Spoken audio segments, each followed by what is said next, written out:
प्रधानमंत्री नरेंद्र मोदी ने देशवासियों से 1 साल तक सोना नहीं खरीदने की अपील की है, जिसके बाद अब बिहार के मंत्रियों और विधायकों ने भी मोर्चा संभाल लिया है और जनता को गांव-गांव जाकर दिलचस्प अंदाज में ये बात बताने की कोशिश कर रहे हैं कि सोना 1 साल नहीं खरीदने से देश को क्या फायदा मिलेगा। नेताओं की इस अपील का असर खासकर महिलाओं पर कितना पड़ रहा है, इस रिपोर्ट के जरिए समझते हैं। हमको ये तय करना पड़ेगा कि साल भर तक घर में कोई भी फंक्शन हो, कोई भी कार्यक्रम हो, हम सोने के गहने नहीं खरीदेंगे।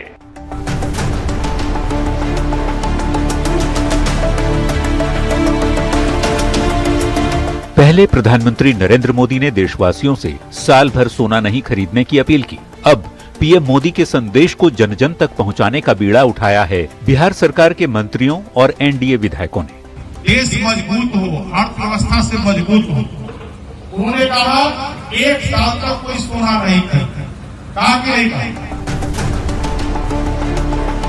भारत में सोना महिलाओं के लिए क्या महत्व रखता है, ये किसी से छुपा नहीं। बात शादी ब्याह की हो तो बगैर गहना के कोई सोच भी नहीं सकता। पर पश्चिम एशिया के हालात से बढ़ते वैश्विक संकट के बीच प्रधानमंत्री मोदी ने हाल ही में देशवासियों से पेट्रोल डीजल के साथ ही सोना की खरीदारी अगले 1 साल तक नहीं करने की अपील की है। इसे अब जमीन पर उतारने के लिए बिहार के मंत्रियों और विधायकों ने मोर्चा संभाल लिया है। लोगों के बीच, खासकर महिलाओं के बीच जाकर वे आग्रह कर रहे हैं कि सोना को बैंक में रखिए ताकि उसका फायदा आपको और देश को भी मिले। ईंधन का खपत कम हो, प्रदूषण नहीं हो, देश मजबूत हो, अर्थव्यवस्था से मजबूत हो, उन्होंने कहा 1 साल तक कोई सोना नहीं खरीदे। कहा कि नहीं कहा? लखिंद्र पासवान की अपील को महिलाएं किस तरह ले रही हैं, वो भी जरा सुनिए। कहना चाह रही हूँ कि मोदी जी ने जो कहा है हम महिलाओं को सोना कुछ दिन ना खरीदने के लिए, तो मैं इस चीज़ का पूरी तरह समर्थन करती हूँ क्योंकि हमारे देश के हित के लिए है। तो मैं पूरी समर्थन में हूँ उनके साथ, क्योंकि ये हमारे देश के हित के लिए है। क्योंकि एक जिम्मेदार नागरिक होने के नाते हम सबका कर्तव्य होता है कि हम लोग देश में जो भी क्राइसिस और अननेसेसरी फिजूल खर्च है उनमें देश के प्रधानमंत्री जी और गृह मंत्री जी का हेल्प करें। हालांकि पीएम की अपील को लेकर सियासत भी तेज है। एनडीए के सहयोगी तो पीएम के बयान का समर्थन कर रहे हैं, पर विपक्ष सवाल खड़े कर रहा है। मोदी जी, देश की जनता से आपने अपील कर दिया, सोना मत खरीदो।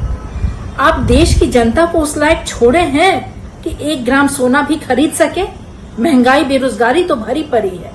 अगर क्राइसिस आपसे नहीं संभाल रहा है तो त्यागपत्र दे दीजिए।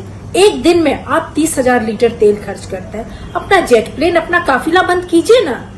गरीब को तो आपने कहीं का नहीं छोड़ा है, अब थाली की रोटी तक आप ले लेंगे। कुछ लोगों को पीड़ा हो सकती है, जो गरीब लोग जिनको शादी में सोना जेवर की जरूरत होती है, लेकिन अगर राष्ट्र हित में देखें और देश हित में देखें तो हमको परित्याग करना चाहिए। वैसे मिडिल ईस्ट में जारी युद्ध को लेकर फिलहाल वैश्विक स्तर पर तेल की कीमतें बढ़ गई हैं। इसी को लेकर पीएम ने देशवासियों से पेट्रोल बचाने के साथ ही डॉलर की मजबूती रोकने के लिए सोना खरीद को लेकर भी देशवासियों से अपील की है। जाहिर है, जब बात देश हित की हो तो लोग भी, खासकर महिलाएं, पीएम के आह्वान को सकारात्मक तौर पर देख रही हैं। हालांकि विपक्ष इस पर भी सियासत छोड़ नहीं रहा। न्यूज़ 18 के लिए पटना से आनंद अमृतराज की रिपोर्ट।